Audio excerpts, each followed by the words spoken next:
Welcome to the Tan and J-Man Show. I'm co-host Josh, the J-Man Munt, and sitting next to me is Tanner T-Dog Lee. Fun start tonight there, Josh. How you doing out there, T-Dog?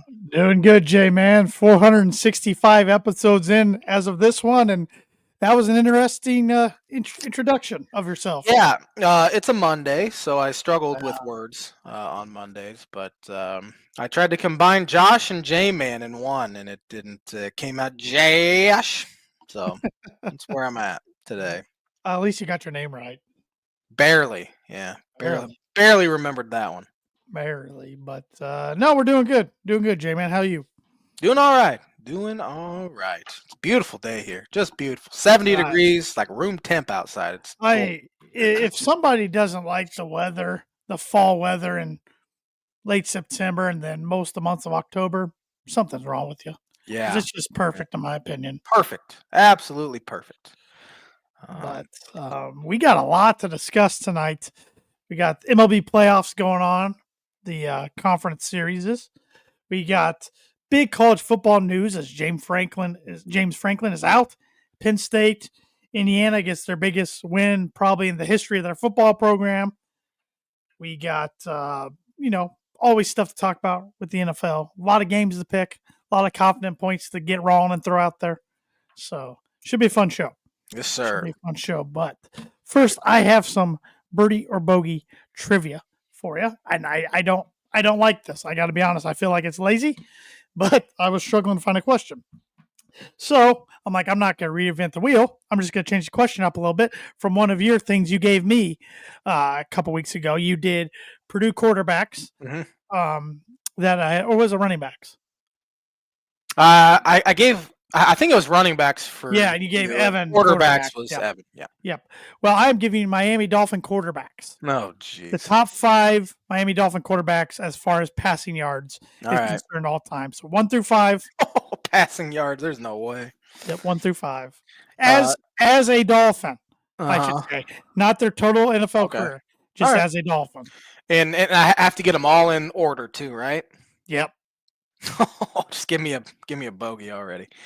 Birdie or bogey. Make it a little difficult. We're October 13th. I'm a million strokes behind. I haven't got one right all year. I'm at the current mental state that I don't know if I can name you 5 Dolphins quarterbacks ever. So it's gonna be an interesting one. Birdie or bogey is brought to you by Arlington Public House for good cuisine cocktails, located 703 Main Street in Rochester, Indiana. Yeah, over the weekend they had Asiago crab dip, and they also had chicken cordon bleu, which I know you're a big chicken cordon bleu fan. Chicken cordon bleu. So those are some new weekend specials, and they were outside Rochester, Indiana, on Saturday for the chili cook-off. They were selling beer, seltzers, wine, and mixed drinks, which you could, with the new rules in Rochester, Indiana, they have a zone in downtown Rochester which you can enjoy adult beverages if you're of the age and walk around now outside. So, it seemed like it was the perfect day for that, of the annual chili cook-off. It was 33rd annual chili cook-off and the 29th annual car show in Rochester, Indiana. So, but the first year you could legally enjoy walking around with adult beverages. So they had that. I remember when I was a kid going to, the chili cook-off car show. It seemed like it was like maybe 2 streets, but now it seems like when I see pictures, it's like all throughout Main Street. Yeah, I think their chili teams were down to 10 this year. I know they had some pull out last week, kind of at the last moment. But as far as cars went, it was down compared to last year. They had like 700. But this year, they still had a good number. They had 579. Man, that's still a pretty big car show for a one-day outdoor car show. Yeah, so definitely. Good on Rochester, Indiana, and good on Arlington for taking advantage of the nice weather and all the people in town and having some cold beverages for sale for them. So go check them out. I need to get my wife's grandpa is a big like car collector. He has, I think she's gonna kill me if I get the number wrong. I want to say 7 like antique like cars, like old school. Nice. Like he has like an old like 1940s like Ford something. Oh, wow. There's like a you see like a red truck, like a Ford red truck on like Christmas ornaments, or he has that exact same truck. So I might need to get him up to the Rochester car show one of these days. Well, you do that maybe next year, and then I'll come join you because All right. I like chili. I know you don't like chili, but I like chili, so I like tasting chilies. And in the cars, I'm not a gearhead, but I think looking at a lot of those cars are pretty cool because Yeah. let's put it this way, a lot of those people aren't bringing the cars if it's going to rain, Right. because a lot of the cars never have seen rain Yep. in their lives, so you see a lot of cool cars there. So, yeah. But a lot to talk about. Let's start off with some baseball. I feel like we won't be hitting baseball as heavy as we do football. So, but the Mariners are up 1-0 on Yeah. the Blue Jays, and the Brewers and Dodgers start things off tonight. Yeah, the Mariners were up 3-0 early. Now it's 3-3 in the top of the fifth right now. So they're currently playing against the Toronto Blue Jays. But no, yeah, good matchups here. I mean, you got the top two seeds in the American League, and then you have the number one seed against the third seeded LA Dodgers in the National League. So there's a disappointing end for the Cubs, but again, 29 teams say that every single year. So True, that's a good way to look for it. Who are you being positive? Who are you? Once the season ends, you kind of like you're usually in a pretty good place, and in fact, I was too. It wasn't really a heartbreaking loss they had on Saturday night or anything. They didn't really have a ton of opportunities to really make it heartbreaking, which was kind of nice. But the 3-1 loss afterwards, I'm like, that was a fun season. The second half was kind of it was rough-ish. I mean, they were still pretty good, but it was kind of the dog days of summer kind of hit. But I was proud of them for fighting back after getting blown out in game 1 and game 2, to be able to force a game 5 by winning 2 at Wrigley. And Wrigley was unbelievable on Wednesday and Thursday. I mean, Craig Counsell has played on 2 teams that have walked off in game 7 of the World Series, and he said that Thursday night's crowd was unlike anything he'd ever seen in his baseball career. Well, I will say, even though he did, like you said, play for 2 teams that walked off game 7, played for the Marlins and Diamondbacks. That also, it kind of a little difference, but dampens it a little bit. But still, for any baseball fan or fan base, that should be your loudest, most for sure raucous environment. So I get what you're saying there. And so and I'll look back fondly on this team, especially game 4 of the NLDS when Ian Happ hit a 3-run homer off of Freddie Peralta. He was 2 for 32 in his career in the regular season coming in against Freddie. Hits a 3-run homer to open up the thing, and the place is just bumping. So I'll always have fond memories of that. But still, if you don't win the last game of the year, it's going to be disappointing. And that's something the Cubs were not able to do. And they would have had to play the Dodgers in the championship series. Would have loved to have a shot at them, obviously. But that unfortunately did not come to fruition. And the NLCS kicks off here, and I think about at 7 o'clock Central Time. So I think about an hour and 25 minutes or so. It'll be kicking off. What are your predictions? I think, the American League's difficult because I think both teams are. I'm going Jays in 6. Jays need to win tonight, or they're going to have to win out to get your. I know. Right. That's a tough one. And that's the thing I love about baseball. One year, like last year, you get Dodgers, Yankees. Seattle just hit a 3-run homer. All right. Polanco. Sean Shriver, good friend of the show. Man, that's a pretty good week for Jorge Polanco. He hit the walk-off single in the 15th inning the other night to advance. Now he's hitting the 3-run homer in game 2. But is he related to Pasita Polanco? I don't think so. Okay. I don't think so. That's a name that's never been dropped in the 9 years of this podcast, but there we are. I wouldn't be so sure about that. I'm pretty sure I've talked about Placido Polanco at least once. But and again, that's what I love about baseball. One year you get Yankees, Dodgers. Next year you get the Mariners, Blue Jays. Blue Jays will be in the World Series. Mariners have never been there. Blue Jays haven't been since '93. If Brewers make it, they've never been there. So that's the thing I love Then about you got the baseball. Dodgers. And then you got the Dodgers, who I think a majority of America will be rooting against. However, I am rooting for them to sweep this week against I get that. I get that. Milwaukee Brewers because I don't want to see any Brewer fan have any joy ever in their life. So yeah, That's a little harsh, but no, not harsh enough if you ask me. But no, I think it's hard to pick the American League now that Mariners are up, yeah, that one kind game of to just nothing, and now they're up yeah, 6-3 in game two. that So kind of just spoiled my prediction. So yeah, I'm gonna take the Mariners in that one. Their pitching staff's unbelievable. And of course they have, Cal Raleigh with 61 homers in the regular season. He hit one last night to tie the game. Um, Offense could be a struggle for him, but obviously it's not been too much of a struggle here over the first two games. Blue Jays, I just don't think have the pitching to get it done, but that offense can mash though.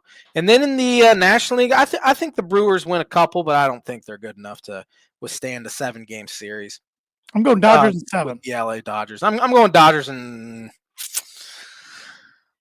I'll give the Brewers 2 wins. I'm going to take the Dodgers in 6. Right. And then all of America, besides those in LA, will be rooting for whoever wins the American. Well, even those in LA who like the Angels would be rooting for. I can't imagine there's too many Angels fans. Well, yeah, I mean, and Giants fans for sure.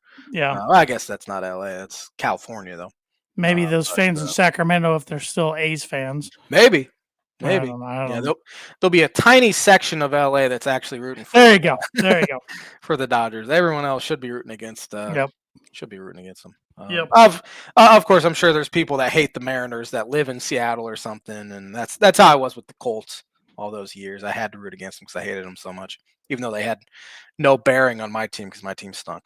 But anyway, yeah, Mariners, and I'm gonna say that goes 7. I think the Blue Jays win a couple in Seattle, and then they lose at home. But then Dodgers in 6. And going back to the Cubs real quick to wrap up our MLB talk. I know we'll visit this question later when we get closer to time, but as of October 13th, what do you want to see them address in the offseason? Pitching, for sure. I mean, we saw not a single starter for the Cubs made it into the 6th inning in their 8 playoff games, and majority of them got taken out before 4. So that's obvious something. Now they were dealt kind of a hard, difficult hand with Cade Horton getting hurt in his last start of the year. He'd been arguably the best pitcher in the National League, if not all of baseball, in the second half. So he wasn't able to go. Losing Justin Steele in April or May, whenever he went down for the season, really stung as well. So they were able to withstand that.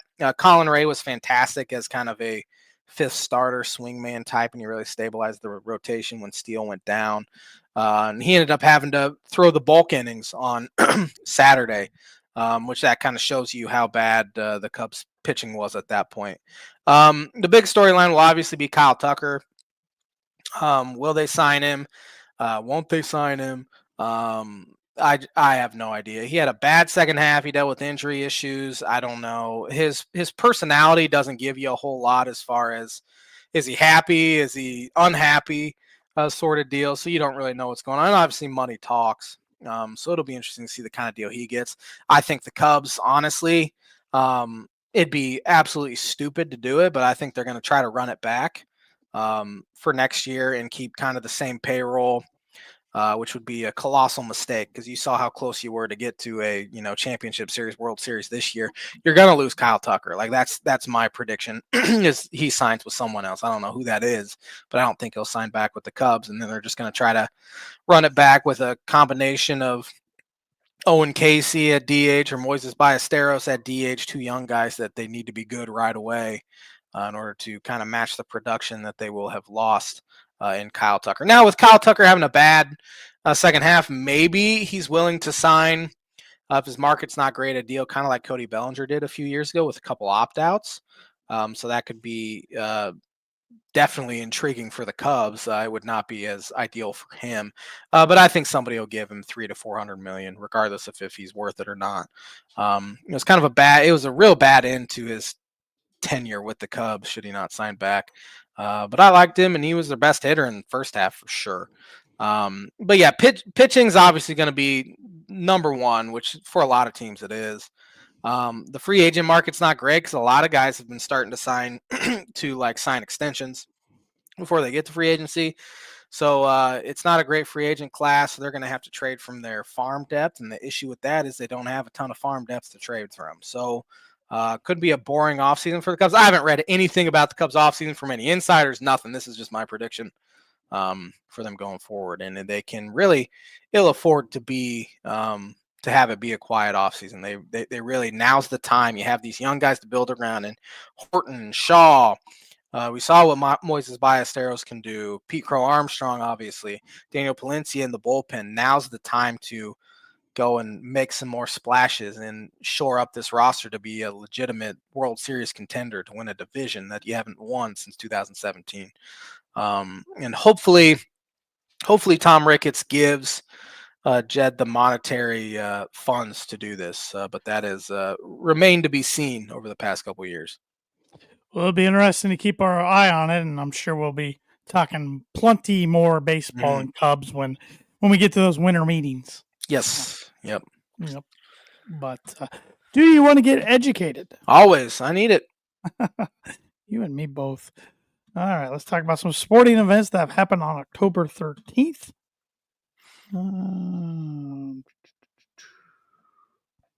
On this day in 1914, the Boston Braves beat the Philadelphia A's 3-1 at Fenway Park for the first 4-game sweep in World Series history. Mm-hmm.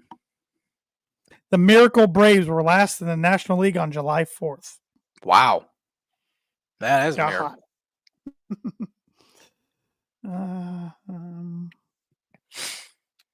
Let's see here. On this day, 1960, Baseball World Series, Pittsburgh Pirates second baseman Bill Mazeroski, I believe is how you pronounce his last name, bottom of the ninth, hit a leadoff home run to beat the Yankees 10-9 at Forbes Field in the series deciding Game 7. But the Yankees had the MVP and second baseman Bobby Richardson. That's one of the most famous games in the history of Major League Baseball. Back when the Pirates were good. Let's see. On the day 1967, the first ABA, American Basketball Association game was played with the Oakland Oaks beating the Anaheim Amigos 132 to 129.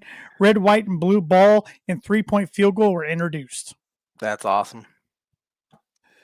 Well, this one just grinds my gears. On this day in 1967, the Seattle Supersonics, this is now Oklahoma City Thunder, lose their NBA debut game 144 to 116 to the San Francisco Warriors at the Oakland County Coliseum. Bring them back. On this day in 1969, Billy Martin, who went 97-65 that year, was fired as the manager of the AL West winning Minnesota Twins. He's about the only guy that could win 97 games consistently and still get fired about 10 times. On this day, 1971, the first ever night game of the World Series was played as the Pirates beat the Orioles 4-3 in Game 4 at Three Rivers Stadium in Pittsburgh. 71? That was the first World Series night game? Man, that's not that long ago. Well, yes, it is, but I know it is, but yeah. Pirates Orioles. How do you think a Pirates Orioles World Series would do in nowadays with the ratings? Probably not great, I wouldn't imagine. Depending on, I mean, who would have thought a Kansas City Chiefs Super Bowl at one point would be very highly watched. So it depends on who's won the teams. Yeah, good point there. Let's see.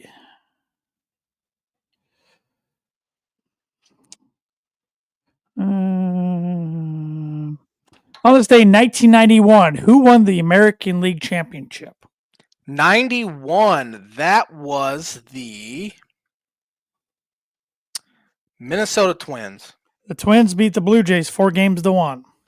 Then they ended up beating the Atlanta Braves, I believe, in the World Series. On this day, 1993, who won the National League Championship? That was the Philadelphia Phillies. They beat the Atlanta Braves 4-2. On this day, 1996, who won the American League Championship? That was the Yankees. The Yankees beat the Orioles 4-1. On this day in 1998, who won the American League Championship? That would be the Yankees as well. The Yankees beat the Indians 4-2. On this day in 2002, who won the American League Championship? That would be the LA Angels. Yeah, the Anaheim Angels. Anaheim Angels, then, yeah. Beat the Twins 4-1. On this day in 2015, basketball player Lamar Odom was hospitalized after being found unconscious in a brothel in Nevada. Remember when that was news? Yeah. That Lamar. day? Lamar.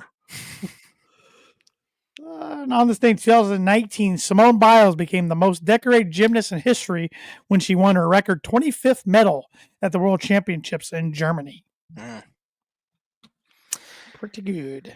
It was 10 years ago today that Kyle Schwarber hit a homer against the Cardinals on top of the video board out in right field. 10 years ago is when the Cubs beat the Cardinals in that NLDS. 10 years! Makes you feel old, doesn't it? Does. Time flies when you're having fun, they say. So Yeah. you must be having a lot of fun.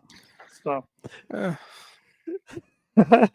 that is the On This Day segment for the week, which is brought to you by, like it has been every week in 2025, Moody Wood and Laser Crafts. Moody Wood and Laser Crafts is a veteran-owned and operated woodcraft shop based out of Texas with Indiana grassroots. They provide 100% hand-cut custom designs that fit your needs, and their pieces are a great addition to any home, office, man cave, kitchen, go on and on. I mean, now that he makes patches anywhere you go, it doesn't have to be a room.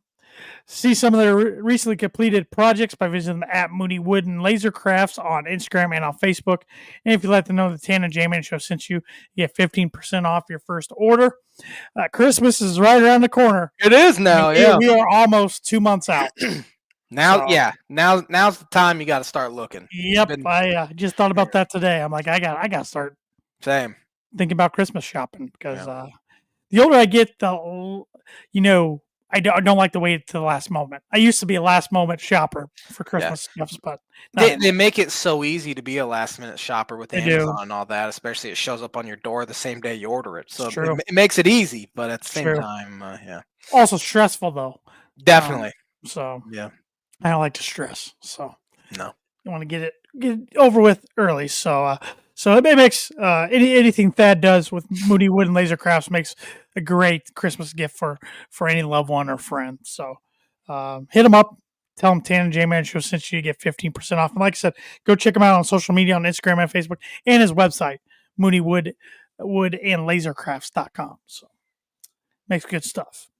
All right. So college football, I mean, we kept saying it like if Penn State would happen to lose the Northwestern. They're not losing to Northwestern. They're not losing. But there's no way they're losing. They lost to Northwestern. Yeah. So 3 weeks ago, Penn State was number 2 in the country, heading into overtime against Oregon. Yeah. Ends up losing in double overtime. Flash forward 3 weeks later, they're 3-3. They're without a head coach, and their starting quarterback, Drew Aller, is done for the year.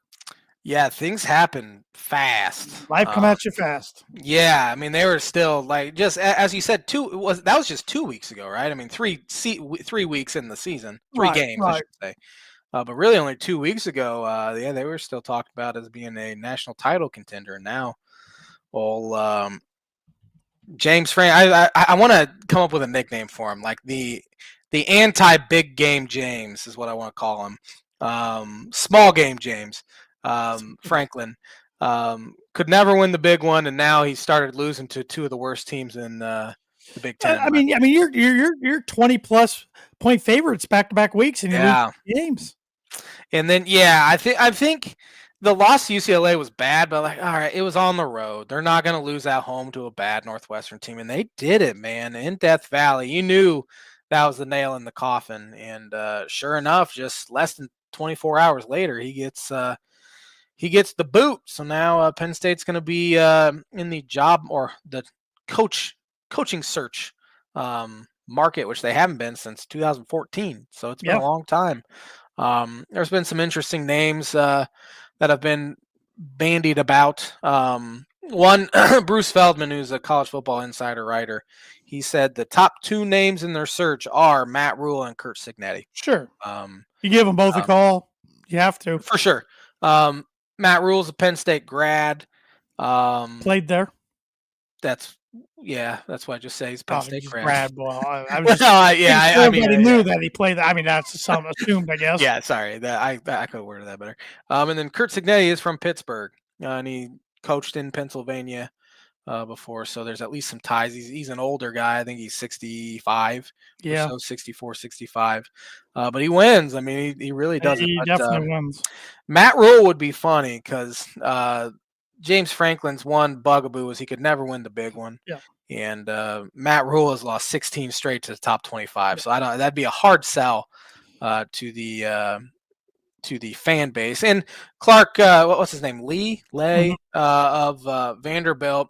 I think he'd be a fantastic hire, but again, it'd probably be another tough sell to the fan base because James Franklin was a Vandy guy as well coming there. So it's an interesting time, and I think they immediately vault up to the best job available currently. 100%. I got the New York Times up here, and they list all the jobs that are currently open.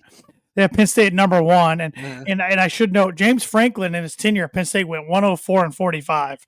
Pretty so good. It wasn't like the dude was a slouch; he just couldn't get over the hump. And in the last 5 years, they were 44 and 17.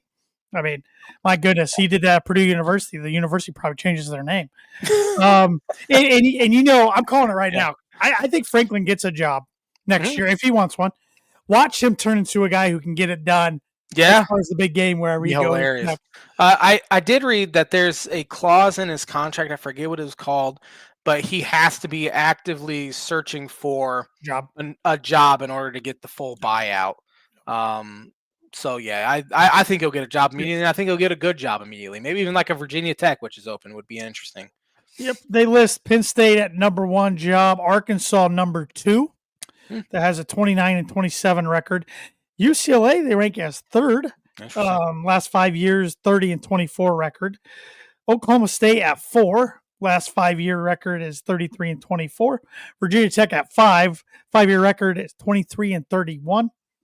Stanford, forgot that was even open. Me too. 6, their 5-year record is 14 and 39. Oregon State at 7. Their 5-year record is 30 and 28. And then UAB, the record of the last 5 years, 25 and 31. And last is Kent State. His record's 14 and 40. Yeah, last 5 years. Yeah, that's rough. So, and those are just jobs that are open right now. 9 jobs we know that are open as of October 13th. There's other jobs that could be open. Florida State. Wisconsin, now, yeah. Wisconsin. I think that's a foregone conclusion at this point. I'm sure I'm forgetting another decently big one, but those are to me. Depending on how it'd be stupid, I think, but depending on how the rest of the year goes, maybe Clemson opens. Who knows? Yeah, I guess LSU could open if they really tank. Yeah, they would have to really fizzle out. Yeah, Oklahoma's had a good start to the year, but again, if they tank a little bit, I could see them finding variables. Texas won't get rid of Sark. I think Sark's safe.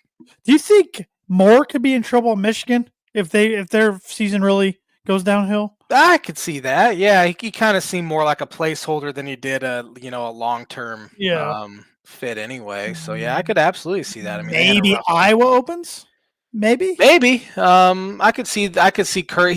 Kirk will never get fired. No. It'll be him stepping down or retiring or whatever. Maybe.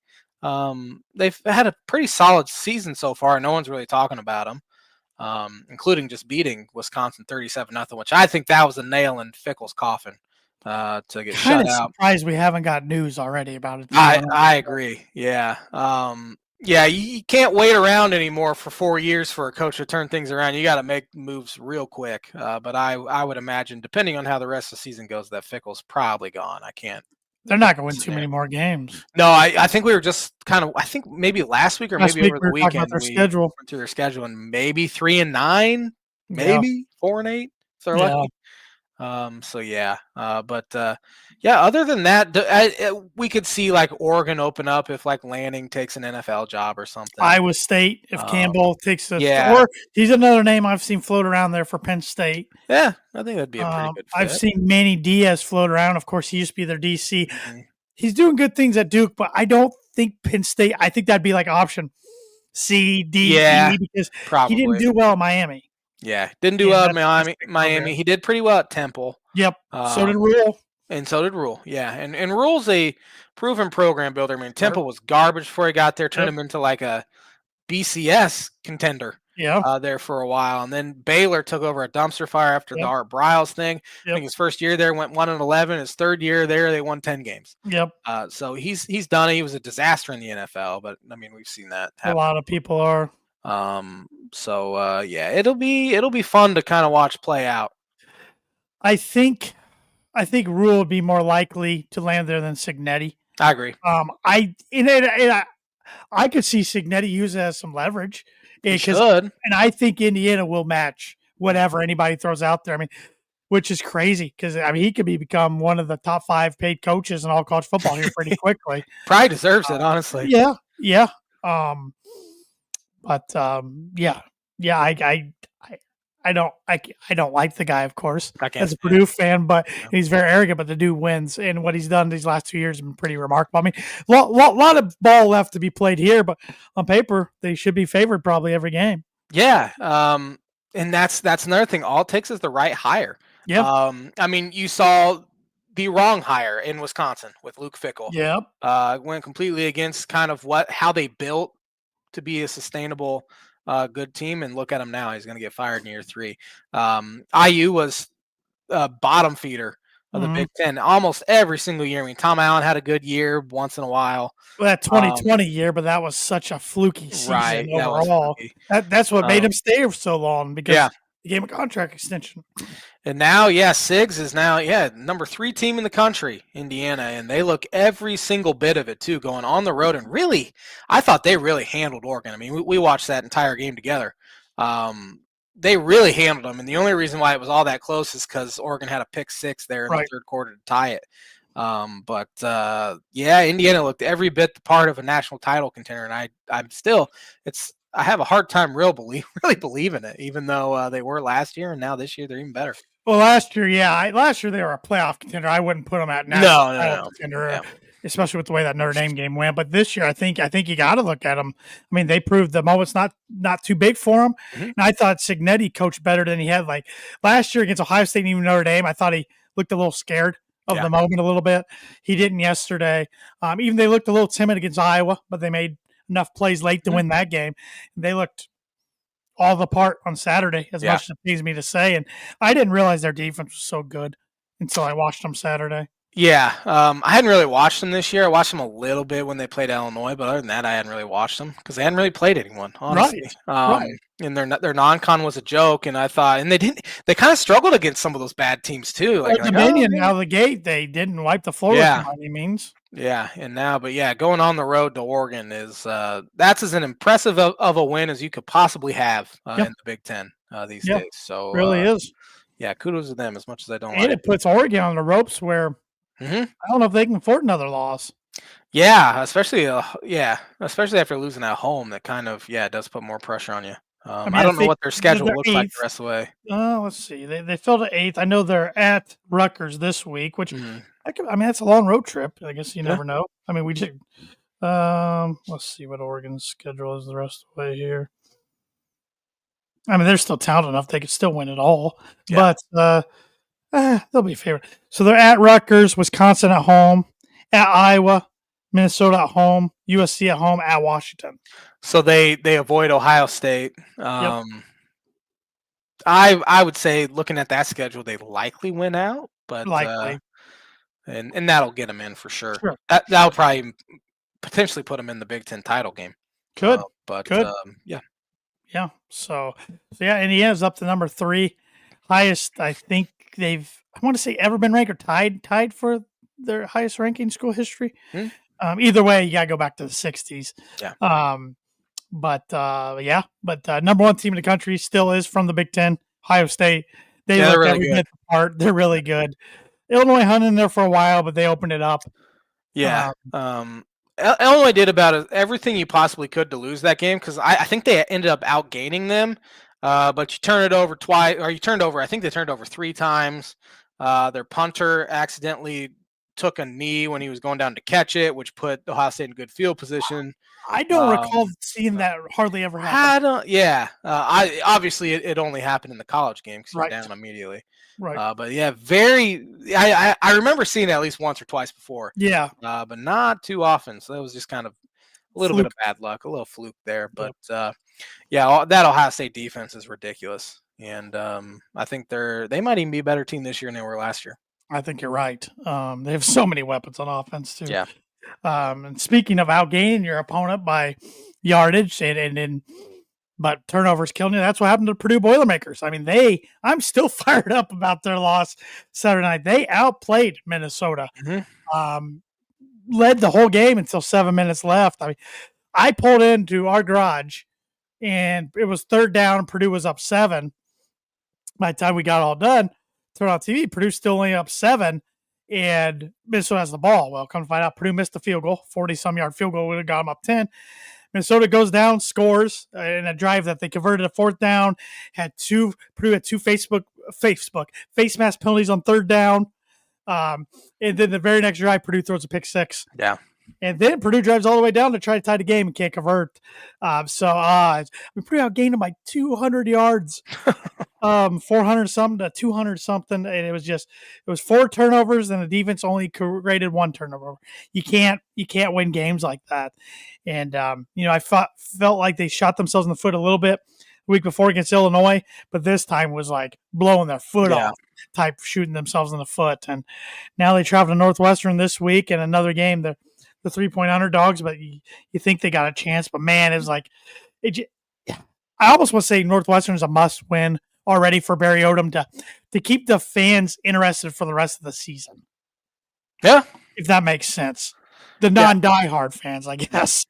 Yeah, Purdue is so much better than last year. They are, but they're still doing like they just got to learn how to win, which they do. It's a cliche, but like even against USC, I thought they were right in it, but they had a bunch of turnovers, especially 3 red zone picks in the red zone. Yeah, yep. You clean that stuff up, but here we are, week 7, and they're still doing it. So maybe this will be the week that they finally win a Big Ten game or game against a Power 4 opponent in 2 years. Yep. Then they have another opportunity the next week as well. Because November is Murder's Row. Yeah. With their schedule at Michigan, Ohio State at home, at Washington, Indiana at home. I mean, that's rough. Yeah, but Thad Mooney on Facebook said Purdue gave a very early Christmas gift to the rowboaters. Yeah, definitely did. I just want to rip that tie off PJ Fleck's neck. So annoying. 9 years later, and he's still as annoying as he was year 1. He really is. You thought it might mellow out a little bit, and it's even gotten worse. He loves to work the officials. Definitely. I mean, he's like Tom Izzo of Big Ten football out there. But hey, it works for him. But Purdue just can't win up in Minnesota very often. It's very, very weird. But you want to pick some games around Big Ten country? Speaking of Minnesota, this is a Friday nighter. They host number 25 Nebraska. Let's see what the line is on this game. Assume it's pretty close. Nebraska's actually 7.5-point favorite. I was gonna say Nebraska for 6.5. That's what I was thinking. Give me Nebraska for 2. I think they go in there and win. They'll be 6-1. I think. I got Nebraska for 6. It's more points than I like putting on it, but that's just how it kind of unfolded for me. Yeah. The only thing I could think of was, I saw it happen at Purdue years ago when Jeff Brom Louisville rumors started in 2018. Yeah. That the team could kind of lose their focus at least for a week or two. Mm-hmm. So that could happen at Minnesota if they're not locked in. But I think Nebraska's better. So Washington at Michigan. Very interesting game here. Michigan's a 6.5-point favorite. Give me Michigan for 6, mainly because they're at home. I think Washington's pretty good, though. Yeah, Washington's 5-1. Michigan's 4-2. I'm taking the Wolverines for 5 because they're in the big house. Purdue at Northwestern, odd 3 p.m. Eastern Standard Time start kickoff. Northwestern's 3.5-point favorite. We're supposed to get thunderstorms in the Chicagoland this weekend, so hope you're ready for another 3-hour lightning delay. I am so sick of that. Give me Purdue for 1 confidence point. I'm taking Purdue for 2. It's more of a probably homer pick and like. Yeah. I'm taking. I mean, I'm vintage Dan Munt one of the years when the Dolphins were bad against the Colts. I just want to stand up, give me something to cheer for. Yeah, I Type just want thing. something to cheer about. Which I will say, this Purdue team's a lot more fun to watch than Yeah. last year's. But still, yeah, I was pretty frustrated and still am with the way they. I don't recall Purdue outgaining an opponent by 200 yards and losing in my fandom. Yeah, that's They tough. probably That's tough have, to do. but yeah, that's hard to do. So. Michigan State at number 3, Indiana, who's a 27.5-point favorite. I don't know if they still play for the rivalry trophy, but if they do, can you name me the rivalry trophy they play for? No. The Brass Spittoon. Ah, that's kind of cool. It's kind of cool. Give me Indiana for 8. I got Indiana for 9. Hmm. So I just don't think Michigan State's very good. I think Indiana is. So number 1, Ohio State at Wisconsin. Ohio State's 24.5-point favorite. That's my 9-pointer. Give me Ohio State. This is my 8-pointer. So just because they're on the road, only reason I didn't put 9 on them. Number 8, Oregon at Rutgers. Oregon 17.5-point favorite. Give me Oregon for 7. I got the Ducks for 7 as well. Penn State interim head coach, new quarterback at Iowa. Iowa's 2.5-point favorite. Give me Iowa for 5. Could see Penn State maybe come out fired up because of all that, but I'm still taking Iowa for 5. I got Iowa for 1. I think Penn State's still more talented, but that means Definitely. nothing at this point in the season. Yeah. So Maryland at UCLA. UCLA is a 3.5-point favorite. The Bruins are on a 2-game win streak. Man, Maryland could be 6-0 and be ranked right now, but they've lost 2 heartbreakers in a row to at home too to Washington and Nebraska. Give me UCLA for 3 though. I'm on the Jerry Neuheisel train. I'm taking the Bruins for 3 as well. And the battle for the Shillelagh here. Number 20, USC, 9.5-point dogs at number 15, Notre Dame. This will be the J-Man's bucket prediction of the week. Give me Notre Dame for 4 points. I think they handle them. They were kind of sluggish there over the weekend for the first half anyway, but they ended up blowing the doors off NC State in the second half. But J-Man's bucket prediction of the week brought to you by Travis Watching Insurance Agency for Life. Home, auto, business, renters, workers' common, farm insurance. Contact Travis at 219-869-4561. Book it. I'm taking Notre Dame for 4 as well. I'm in agreement with you. And I do want to air a annoyance of myself, a grievance of myself a little bit out here. I am seeing more and more on my social media feeds, same people celebrated Indiana football victories and Notre Dame football victories. You can't do that. Can't do it. Pick one or the other. Yep. Your whole life, you're probably Notre Dame football fans. Definitely. And last year, you hop on the Indiana bandwagon. I know the group I'm talking to, I know you're Indiana basketball fans and you don't like Notre Dame basketball. Do you also root for another team aside of Indiana basketball? No. Who did you root for when they met in the playoff? Give me that answer. Whoever you root for, that's your team. That's your team. I'm being a whiny Purdue fan. I get it. But I am so annoyed. Like, there's some exceptions, you know, like, but I guess. But for majority, no. Pick one side. Yeah, I have it's driving me nuts. No respect for those people. It's driving me crazy. Because I darn well know there's none of you rooting for Indiana football and Notre Dame basketball. That's not a thing. No. It's a more annoyance of myself than anything. But pick a side, darn it.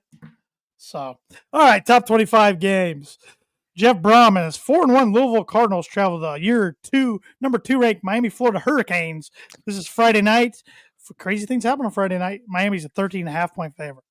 These are the kind of games that Jeff Brom wins, and then he'll lose at home to Virginia or something. Not on the road, though. He doesn't win it well. That's a good point. He did at Iowa, at Purdue one year. I do remember that. Give me the Canes, though. Seems like no one's really talking about them, even though they're number 2.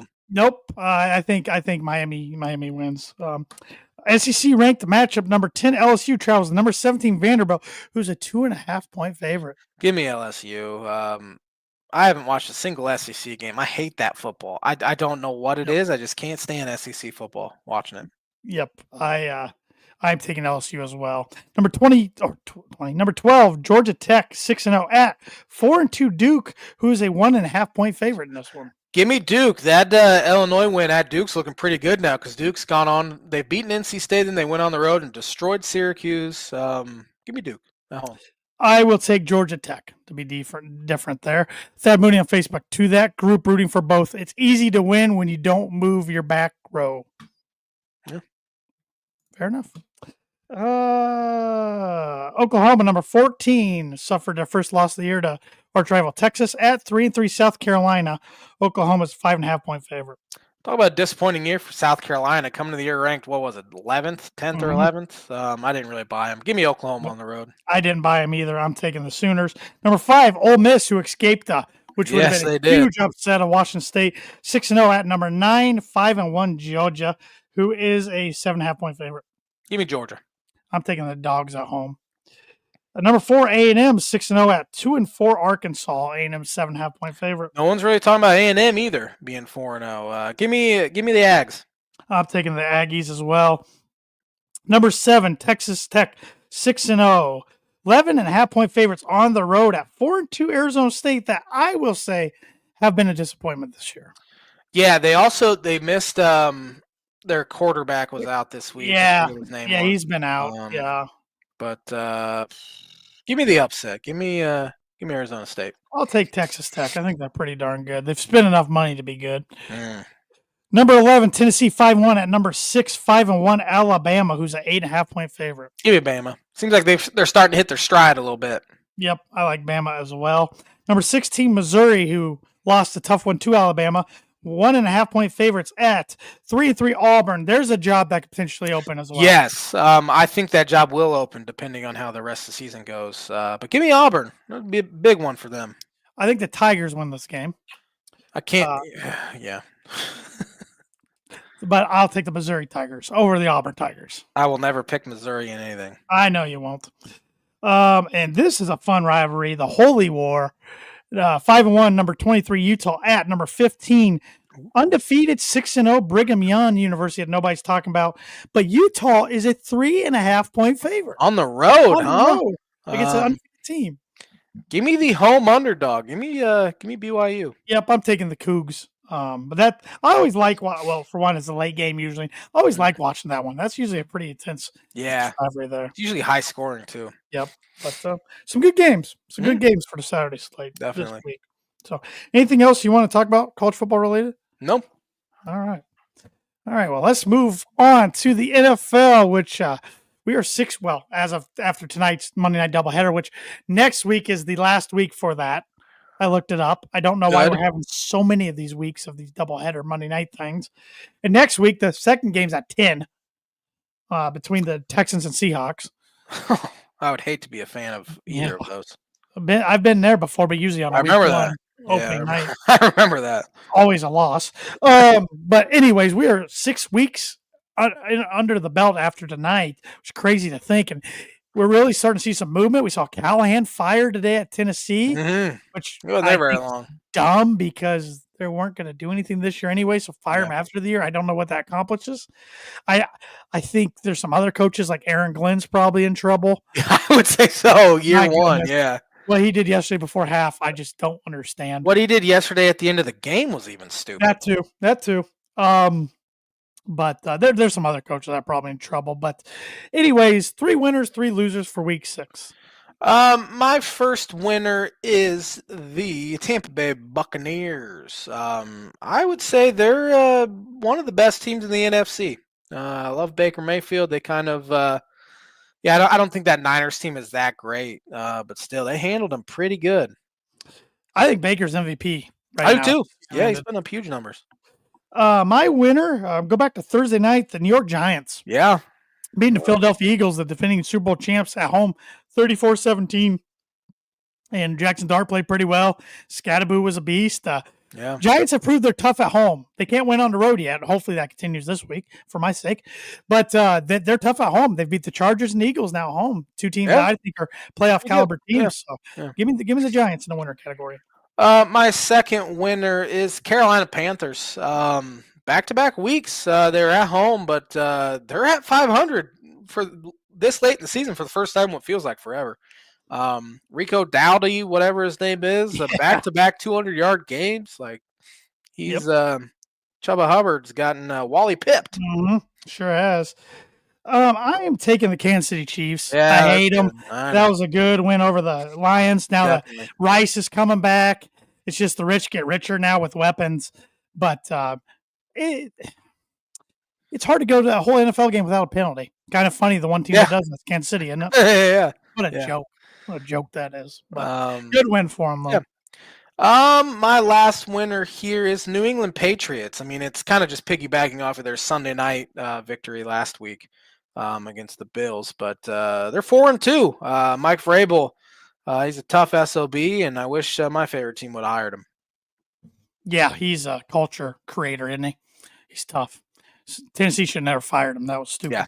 Yeah. But my last winner is the Denver Broncos defense. They were amazing yesterday. Only reason they won the game because Broncos special teams was terrible.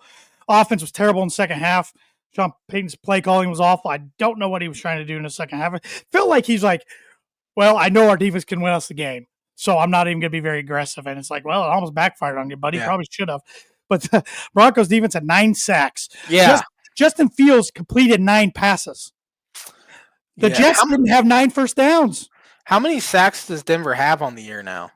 They're on pace right now to shatter the 84 Bears record. I believe it. Let me see here. They have the most through 6 weeks all time. They have 30 sacks through 6 weeks, which is the most over the last 10 years through 6 weeks. The 2019 Panthers at 27, 3 teams tied with 26. Dang. They have 10 more than the closest in the league right now. That's crazy. Yeah, I don't know if the Dolphins have 9 sacks on the season.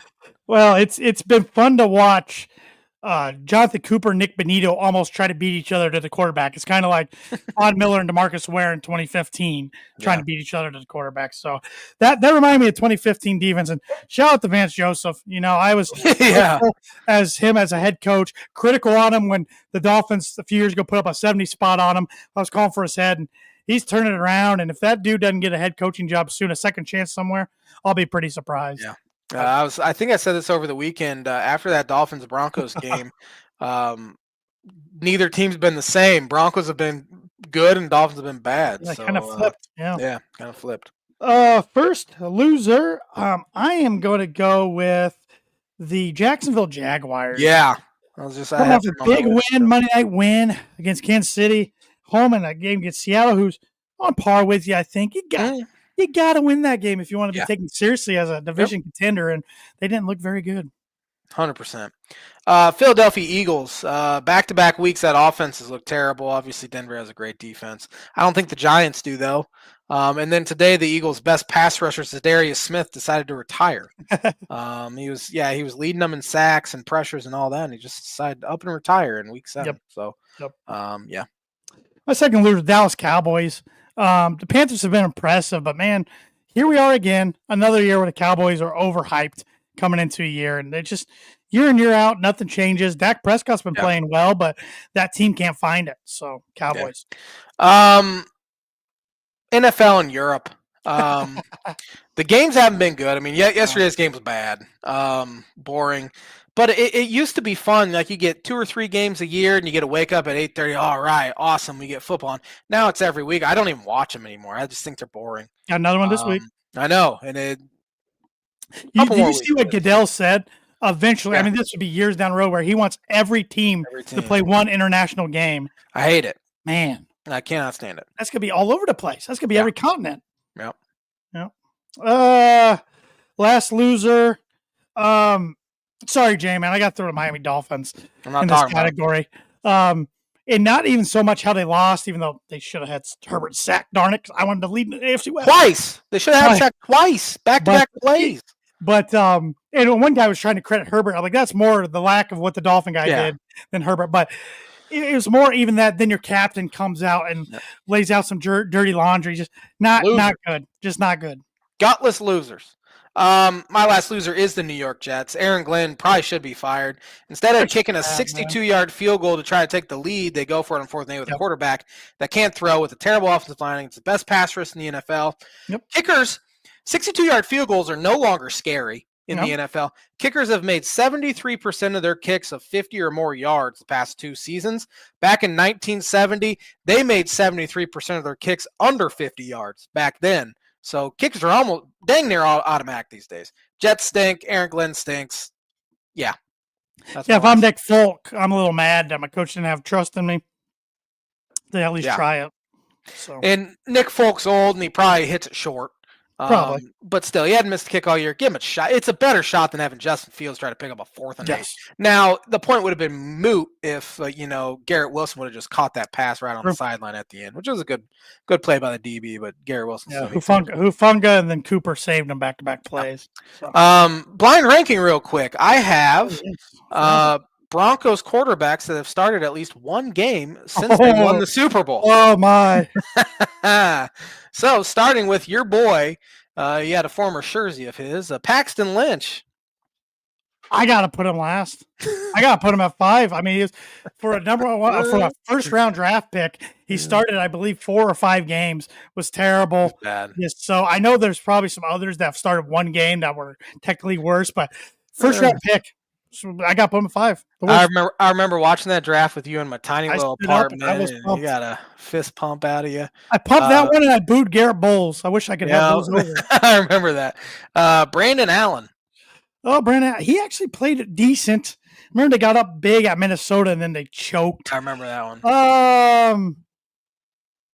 I'll put him at 3 because I think there's another one I could slide at 4, but this could backfire on me big time. Drew Lock. Oh, a promising into the 2019 season for the guy, but then the rest of it was not good. Yeah. He was better than Brandon Allen, so I'll put him at 2. Brett Rippon. He's my number 4. I was at the New York Jet game, me and my wife, in 2022 when the Jets won 16-9. And real quick, I know we don't have much time. The last 4 meetings between the Broncos and Jets, this year, 13-11 Broncos win. Last year, 10-9 Broncos win. 2023, 31-21 Jets win with Nathaniel Hackett. That was embarrassing. And 2022, 16-9 Jets win. Stop letting these two teams play. Yeah, I saw a tweet. It was like these teams should be playing on like a Tuesday at 7 a.m. on the Weather Channel or something. I'll put Rippon at 4, so I have my number 1 left. Your number 1 is Jarrett Stidham. All right, I would put Locke at number 1 if I could re-rank, but I'll put Stiddy at 2. I was waiting for Russell Wilson or you to be mean and put Kendall Hinton in there. I almost did, but he technically did not start that game. They did not give him a start for that weird. Interesting. Yeah, at least Football Reference didn't, because I was expecting that weird COVID one. Oh, that was I was really mad at that. But Blind Rank segment, good one, is brought to you by Performer Print Suit Promo Group. If you're looking for a trustworthy, dependable resource for your next trade show, company picnic, or sales meeting in 2025 or 2026, Performer Print Suit Promo Group has over 50 years combined experience in promotional products and commercial print. They strive for fast and efficient response to all your print needs, so you need to look no further. Let them be your one source print and promotional company today by giving Barbara Van Weinsberg a call at 574-210-3815. Divisional matchup Thursday night. We got the Pittsburgh Steelers, who nobody's talking about, at the Cincinnati Bengals. Yeah, everyone in the division over the past 3 weeks is winless except the Steelers, who are 2-0. Give me the Steelers for 11. I got the Steelers for 11 as well. Flacco looked okay in a start. It's tough. It's a tough situation for him, but he keeps chucking along. LA Rams at Jacksonville Jaguars in London. Jaguars play in London every year because the Cons relationship with London. Puka questionable for this game. Enough of the Europe games. Give me the Rams for 6. I'm taking the Jags for 6 because I'm assuming Puka didn't play. So, Patriots at Titans. Vrabel going back to Tennessee for the first time. Give me Pats for 5. I got the Pats for 12. And I think Vrabel wants to run up the score on them. Yeah. Saints at Bears. I wish I could see the Bears play tonight because they haven't played in a couple weeks because they've been on bye. Give me the Bears for 12, though.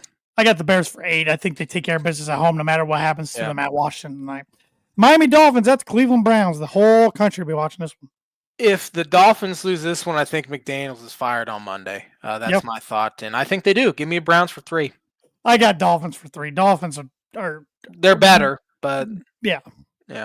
I think that defense gives Gabriel some problems, but we'll defense couldn't give me some problems at this point. Carolina Panthers at the New York Jets. Give me the Jets for 1. Whoa, one and only.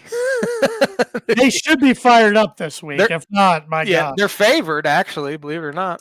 I got the Panthers for 9. I mean, I watched that Jets team yesterday. Oh my goodness, they're bad. Yeah. Eagles at Vikings. Give me the Eagles for 10. I think they bounce back. I got the Vikings for 5. If the Eagles lose this one, it might be time to press the red panic button. Yeah. A little bit. The Raiders at the Chiefs. Chiefs for 15. Yep. Enough said. Colts at Chargers. This should be a good one. Chargers for 8. Taking the Colts for 1. I don't believe in the Colts. Still don't. They haven't played anyone. They did beat don't Denver. either, J-Man, but thanks to the leverage penalty. I don't know. I keep picking against them, and they're proving me wrong. So I'm taking them this week. So. Chargers were pretty unimpressive yesterday. Yeah. I don't like either team. So. I don't either. Giants at Broncos. Broncos for 9. I got the Broncos for 13. I think their offense bounces back and looks pretty good in this one. Commanders at Cowboys. Ugh. Commanders for 2. I'm thinking Cowboys for 4. I don't know why. I guess just because they're home. Packers at Cardinals. Packers for 13. Got the Packers for 10. Sunday Night Football. Falcons at the Niners. The Falcons are up right now in the Bills, by the way. Oh, interesting. Niners for 7. I got the Niners for 14. Buccaneers at the Lions. Lions are in some fun games lately. They are. Give me the Lions for 4, just because they're at home. I got the Lions for 2, but I think this is more of a toss-up. And the Texans at the Seahawks. Give me Seahawks for 14. I don't believe in C.J. Stroud nor the Houston Texans. I got the Seahawks for 7. So back to our birdie or bogey question. I want you to name me in order the top 5 passing leaders in yards all time for the Miami Dolphins. I know I'm going to get number 1 right, and that's Dan Marino. Yes, with 61,361 yards. My number 2 guy. Oh, man. Is it Greasy? Bob Greasy with 25,092 yards. Number 3. Is it Ryan Tannehill? Ryan Tannehill with 20,434. Is number 4 Tua? Tua was 16,719. Wow. I can't believe that. Number 5, I don't even know who their quarterbacks were. I can't even think of a 5th. Is it Jay Fiedler? You got a birdie. Are you kidding me? 11,040 yards. Holy, I cannot believe that. You want to take a stab? Who's number 6? Earl Morrall? He's 14th. Okay, that makes more sense. I cannot believe I got all 5 of those guys in correct order. I feel like I should go play the lottery now. Is it Don Strock? I've heard that name. Number 9. Number 6. Is it Henny? Chad Henne. Oh my gosh, that's how 7,114. Then you got David Woodley. Yeah, I've heard Ryan Woodley. Fitzpatrick, Strock, and rounding out the top 10's Matt Moore. He has barely more than Chad Pennington. Okay. 12th is Gus Farrat. I just had to throw that name. Gus Farrat, yeah. I cannot believe that. You get the crown for the year. I'm not catching up. Wow. Good job, J-Man. Thanks for watching the Tan and J-Man show. We'll be back at her next Monday with another episode.